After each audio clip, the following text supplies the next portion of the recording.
विन्यास में है, तो इसलिए क्रिया नहीं करते हैं और इनकी ऑक्सीकरण संख्या क्या होगी, 0 होगी, संयुक्ता क्या होगी, 0 होगी। ठीक, अभी आगे आप और पढ़ेंगे इसको।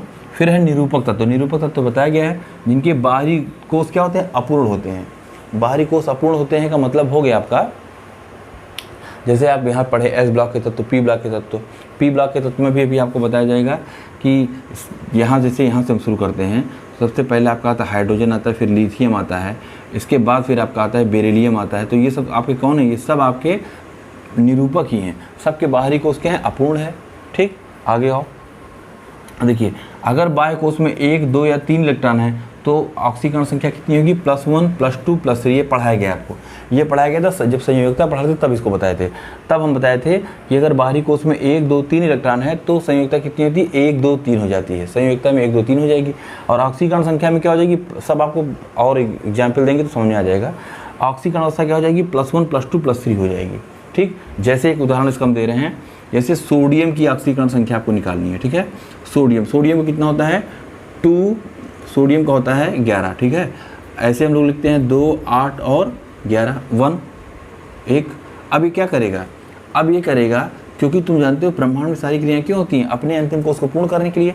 तो ये अपना एक इलेक्ट्रॉन किसी को देगा, जैसे Cl से अगर क्रिया कर रहा है, वैद्युत संयोजी बंध बना रहा है, आयनिक बंध बना रहा है। ठीक है, तो क्या करेगा, अपना एक इलेक्ट्रॉन Cl को दे देगा। ठीक है, जैसे Cl है, Cl का कितना होता है, 17 होता है। ठीक है, हम लोग लिखते हैं 2, 8 और 7। अब देखिए इसके पास एक इलेक्ट्रॉन अधिक है। ठीक, बाहरी कोष में 8 इलेक्ट्रॉन ये भी चाहते हैं, 8 इलेक्ट्रॉन ये भी चाहते हैं। इनके पास एक इलेक्ट्रॉन अधिक है, इनके पास एक इलेक्ट्रॉन कम है। क्या होगा, क्या होगा, ये अपना एक इलेक्ट्रॉन इनको दे देंगे, आयनिक बंध बनेगा। आयनिक बंध कैसे बनते हैं, इलेक्ट्रॉनों के आदान प्रदान से बनते हैं, है ना। ठीक है, आयनिक बंध को हम क्या बोलते हैं, वैद्युत संयोजी बंध भी बोलते हैं। तो ये अपना एक इलेक्ट्रॉन इनको देगा, जिसके कारण Na पे कौन सा आवेश आ जाएगा, Na+ आ जाएगा, और Cl पे क्या आ जाएगा, माइनस आ जाएगा। ठीक है, अब इधर देखो, क्योंकि ये एक इलेक्ट्रॉन दे रहा है तो इसके ऊपर कितनी ऑक्सीकरण अवस्था आ गई, +1, है ना, +1। और Cl एक इलेक्ट्रॉन ले रहा है, एक्सेप्ट कर रहा है, तो Cl के ऊपर क्या आ जाएगी, 1 की माइनस, यानी Cl की ऑक्सीकरण संख्या -1 हो गई, और Na की ऑक्सीकरण संख्या क्या हो गई, +1 हो गई। यही हम आपको समझाना चाह रहे हैं। अगर संयोजकता की बात करेंगे तो क्लोरीन भी एक इलेक्ट्रॉन का संयोग कर रहा है ना, क्लोरीन का भी एक इलेक्ट्रॉन का संयोग कर रहा है, और सोडियम भी कर रहा है। तो दोनों की संयोजकता तो बराबर है, 1-1, लेकिन ऑक्सीकरण अवस्था क्या दोनों की बराबर है, नहीं। ऑक्सीकरण अवस्था का मतलब होता है किस अवस्था में है ये, वो आपको बताना है, प्लस की माइनस, इसको ध्यान देना है। तो अब सोडियम पे कौन सा आवेश है, प्लस। ठीक, तो सोडियम की ऑक्सीकरण संख्या क्या हो गई, +1, Cl की हो गई -1। ये तुमको समझना है। ठीक है, तो ये हम कैसे जाने, ये इससे जाने, बाहर के इलेक्ट्रॉनिक कॉन्फ़िगरेशन से इसको जाने, यही आपको समझना है। ठीक है, तो जैसे सोडियम के बाहरी कोष में 1 इलेक्ट्रॉन था तो इसने 1 दे दिया, तो +1 हो गई। ऐसे ही मैग्नीशियम में 2 होता है तो 2 इलेक्ट्रॉन दे देगा, +2 हो जाएगी। एल्युमिनियम में कितना होता है, 3 होता है, वो 3 इलेक्ट्रॉन में त्याग दे देगा, तो +3 हो जाएगी। यही बात आपको समझाना चाह रहे हैं। तो देखिए ये हो गया। देखिए यदि 4, अब देखिए यदि बाहरी कोष में 4 से 7 इलेक्ट्रॉन हो तो हम क्या करेंगे, तब उसका एक फार्मूला है। तो ऑक्सीकरण अवस्था, ये शॉर्ट में लिखा है, ऑक्सीकरण अवस्था = होगी n-8 से लेकर +n तक। ठीक है, n-8 से लेकर +n तक। अब जैसे एग्जाम्पल देते हैं, और देखो जहाँ पे n क्या है, जहाँ पे n है बाहरी कोष में उपस्थित इलेक्ट्रॉनों की संख्या। ठीक, आगे आइए, अब इसका एक उदाहरण लेते हैं, सल्फर। सल्फर का कितना होता है, 16 होता है।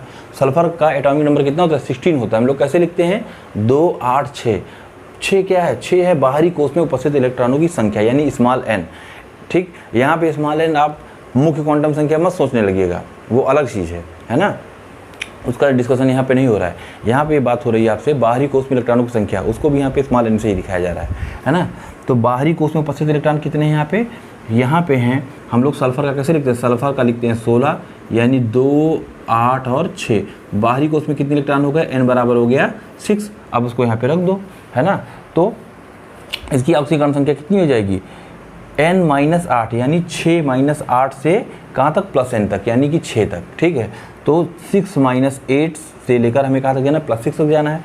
तो इसकी ऑक्सीकरण संख्या कितनी आ गई, -2 से लेकर +6 तक। ये समझने वाली बात है। इसका मतलब ये समझ में आ रहा है कि सल्फर जो है ऑक्सीकरण अवस्था कहाँ से दिखाएगा, -2 से लेकर +6 तक दिखा सकता है, ना इससे कम ना इससे ज़्यादा। ठीक है, ये बहुत इंपॉर्टेंट है। अभी आप आगे पढ़ोगे, इसी के आधार पे आप बता पाओगे कि कोई भी दिया गया यौगिक ऑक्सीकारक है कि अपचायक की तरह काम करेगा कि दोनों की तरह काम करेगा, वो 12th के सिलेबस में है। ठीक है, लेकिन ये चीज़ तुम्हें यहाँ पकड़ना पड़ेगा कि ऑक्सीकरण संख्या किसी की भी कहाँ से कहाँ तक आती है, ये समझने वाली बात है।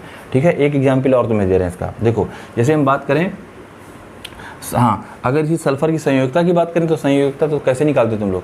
संयोजकता तुमको बताया गया है, अगर बाहरी कोष में 1 2 3 इलेक्ट्रॉन है तो वही 1 2 3 इलेक्ट्रॉनों की संख्या क्या होगी? संयोजकता हो जाएगी। लेकिन अगर बाहरी कोष में 3 से अधिक इलेक्ट्रॉन है, यानी 4 से 7 हैं, अगर 8 है तो 8 तो भाई तुम्हारे फिर 0 ही हो गई, संयोग ही नहीं करेगा। लेकिन अगर 4 से 7 है तो क्या होगा? तब हम लोग क्या करते थे? 8 - n निकालते थे डायरेक्ट। ठीक है, 8 - n। देखो ध्यान देना, यहाँ 8 - n है, यहाँ पे n - 8 है। जब ऑक्सीकरण अवस्था की बात होगी तो n - 8 होगा, और जब संयोजकता की बात होगी तो 8 - n होगा। ठीक है, अब देखो सल्फर की अगर तुम संयोजकता निकालना चाहो तो कैसे करोगे? 8 - n क्या है? बाहरी कोष में 6 इलेक्ट्रॉन है तो यहाँ n 6 आ गया। 8 - 6 बराबर कितना आ गया? 2, यानी इसकी संयोजकता कितनी होगी? 2, बताए ना। अब देखिए ऑक्सीकरण संख्या -2 है, ठीक है, और संयोजकता क्या है? 2 है। ये चीज़ जानने वाली बात है। अब देखो इधर और बताएं, एक एग्जाम्पल और तुम्हें दे रहे हैं। एक एग्जाम्पल दिया जाता है, एक एग्जाम्पल देते हैं इसका।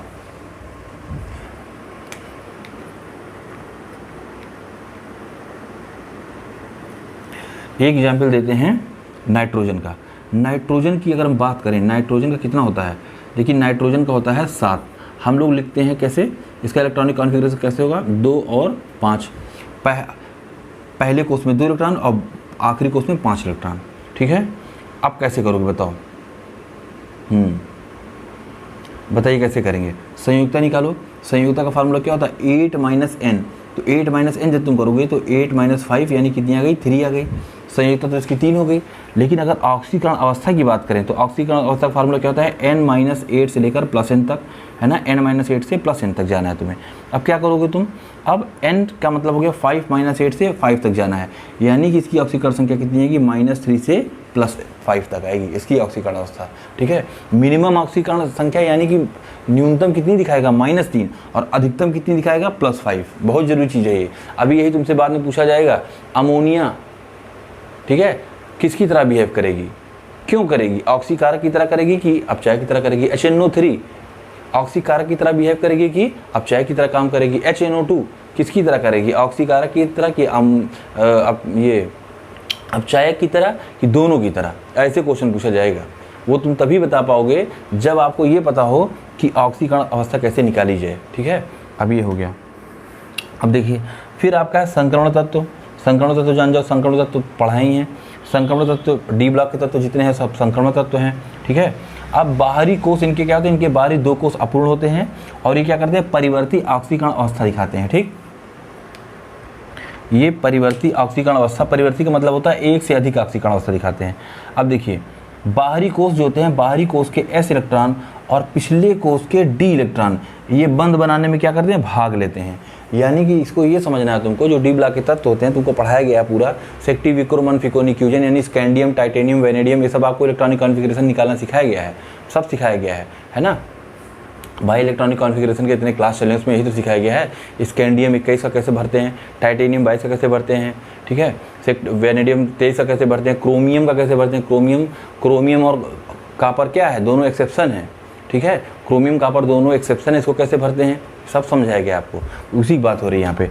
तो उसमें क्या होता है? बाहरी कोष के S इलेक्ट्रॉन और पिछले कोष के D इलेक्ट्रॉन ये दोनों क्या करते हैं? भाग लेते हैं, बंध बनाने में भाग लेते हैं। अब देखिए स्कैंडियम, टाइटेनियम, वेनेडियम, क्रोमियम के अतिरिक्त सभी तत्व, यानी इनको छोड़ दो, आगे के सेक्टिव, विक्रो 1 2 3 4, इन 4 को छोड़ के अतिरिक्त जितने भी हैं सभी 3D तत्वों की ऑक्सीकरण संख्या कितनी होती है? सामान्य ऑक्सीकरण संख्या +2। ठीक है, आपको पढ़ाया गया है, अभी सब पढ़ाया जाएगा आगे। ऐसे होता है सेक्टिव, विक्रोमन, फिको, नी, क्यू और जेन। ठीक है, इतने हैं, 10 होंगे। 1 2 3 4 5 6 7 8 9 10, हाँ 10 हैं, है ना। स्कैंडियम 21 से शुरू होता है।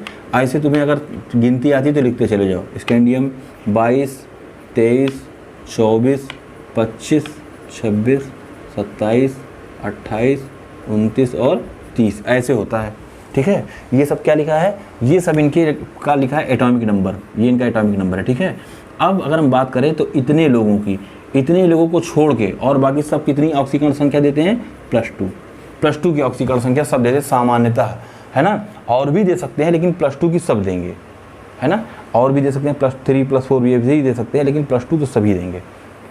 अब आगे देखिए, फिर देखो क्रोमियम की +3 और वैनेडियम की +4, यानी क्रोमियम की कितनी होगी, क्रोमियम की होती है +3 और वैनेडियम की होती है +4, सामान्य ऑक्सीकरण अवस्था।